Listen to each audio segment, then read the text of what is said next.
আজ আমি আপনাদের সাথে এমন একটি রেসিপি শেয়ার করব যেটা দেখতে এতটা লোভনীয়, দেখতে যেমন লোভনীয় লাগে তেমন খেতেও কিন্তু আলহামদুলিল্লাহ অসাধারণ লাগে। হ্যালো এভরিওয়ান, আসসালামু আলাইকুম।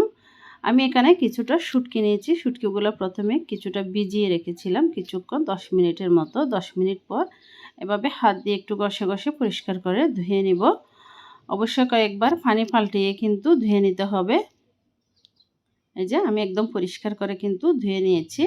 এখন একটি প্যানের মধ্যে কিছুটা সরিষার তেল দিয়ে বেশ কিছুটা মরিচ ভেজে নিব। তো আপনারা ঝাল যে এরকম খেতে পছন্দ করেন ওই রকমই কিন্তু মরিচটা দিবেন।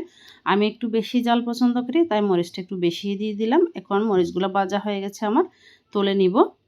এখন দিয়ে দিব বেশ কিছুটা রসুন এবং কিউব করে কাটে রাখা পেঁয়াজ। এই পেঁয়াজ আর রসুনটা অবশ্য বেশি করে দিবেন। বেশি করে দিলে কিন্তু এই শুটকির বড়াটা খেতে অসাধারণ লাগে। এই যে আমার পেঁয়াজ আর রসুন কিন্তু ভাজা হয়ে গেছে।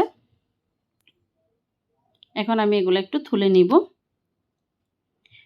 এখন আমি এগুলা মশলাগুলো তৈরি করার জন্য শিলপাটা নামিয়ে নিলাম। আপনারা চাইলে ব্লেন্ডারে কিন্তু ব্লেন্ডও করতে পারেন, তবে ব্লেন্ডারে ব্লেন্ড করার চেয়ে শিলপাটায় পিষে নিলে কিন্তু এই ভর্তাটা খেতে আলহামদুলিল্লাহ অসাধারণ লাগে।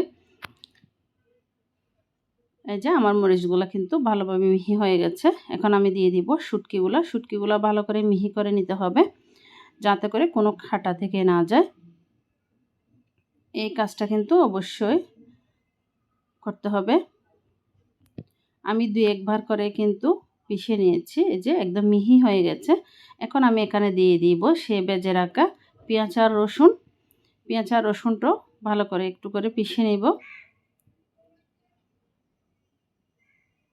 এই ভর্তাটা খেতে যে কতটা টেস্ট হয়, যদি বাসায় একবার না বানান তাহলে আসলে বোঝানো সম্ভব না। তো ভিডিওটা যদি ভালো লেগে থাকে তাহলে একটা লাইক কমেন্ট শেয়ার করে দিবেন এবং টাইমলাইনে চাইলে রেখে দিতে পারেন। আর ফলো দিয়ে নিত্য নতুন রেসিপি পাওয়ার জন্য ফলো দিয়ে সাথে থাকতে পারেন। এখন আমি সব কিছু ভালো করে মিশিয়ে নিয়েছি। মিশিয়ে নেওয়া হয়ে গেলে এখানে দিয়ে দিব স্বাদ মতো লবণ, আর দিয়ে দিব ধনিয়া গুঁড়া, জিরা গুঁড়া, হলুদের গুঁড়া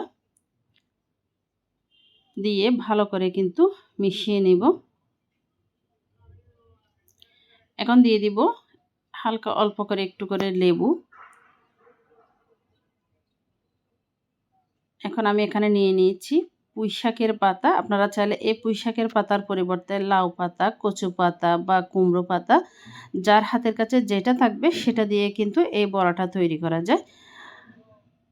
তবে আমার একটু পুঁইশাকের পাতা দিয়ে খেতে কিন্তু বেশ লাগে। আমি এভাবে করে সবগুলো তৈরি করে নিয়েছি।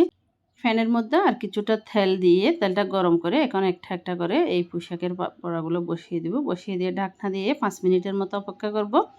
এই যে 5 মিনিট পর একটু উল্টিয়ে দিব। তো আমার ভিডিওটা খেয়ে কোথায় থেকে দেখছেন অবশ্যই কমেন্টে জানাবেন, যাতে করে আপনাদেরকে ধন্যবাদ জানাতে পারি।